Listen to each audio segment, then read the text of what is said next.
This is the third video in a series on multiplying and dividing radical expressions.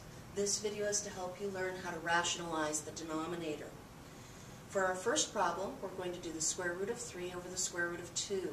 There's a rule with radicals. They are not allowed to be in the denominator of a fraction.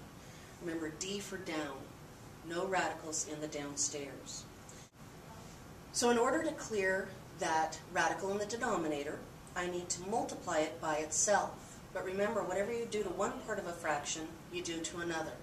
So to clear this radical 2 down here, I multiply by radical 2 over radical 2. Well, radical 3 times radical 2 becomes a radical 6 on the top. Radical 2 times radical 2 becomes radical 4 on the bottom, and of course the square root of 4 is just 2. So right now, we have the square root of 6 over 2. Now, of course, you want to ask yourself, will this radical 6 reduce any more?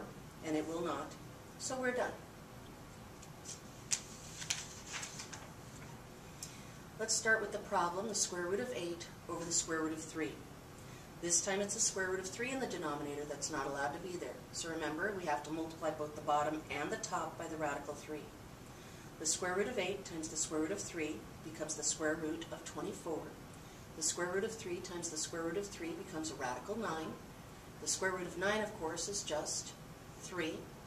And now here's where a lot of students make their mistake. A lot of kids say, ooh, 24 divides by 3, I'm done. But remember, because this guy's in a radical and this guy is not, you cannot do that division. What you need to do is now look at the square root of 24 and see if we can simplify it anymore. So down here you can see I've made my perfect square list. Does this simplify? 1, 4, 9, 16, 25. Aha, 24 should live here. Will 16 go into 24 without a remainder? No. Will 9 go into 24 without a remainder? No. Will 4 go into 24 without a remainder?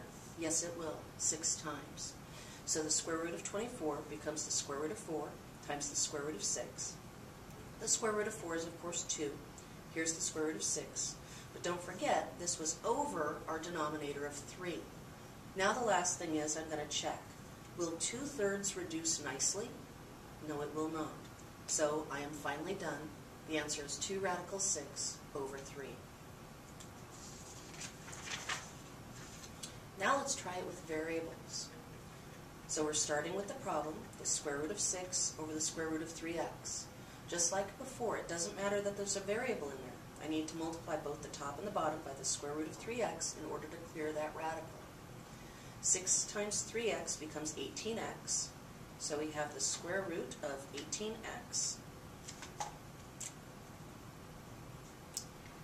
And we have 3x times 3x, which is 9x squared.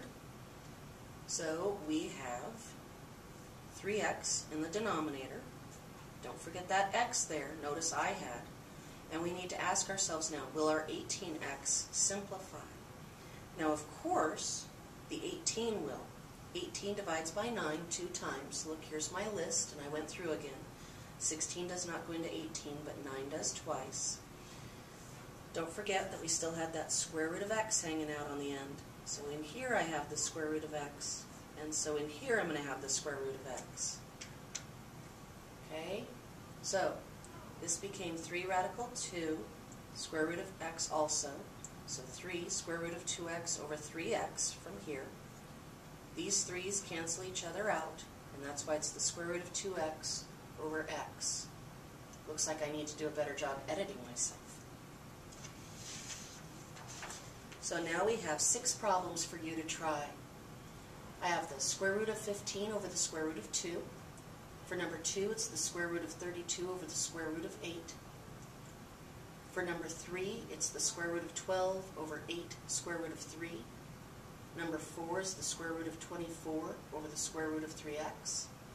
Number 5 is the square root of 5 over the square root of 2x. And number 6 is the square root of 10 over the square root of 5x.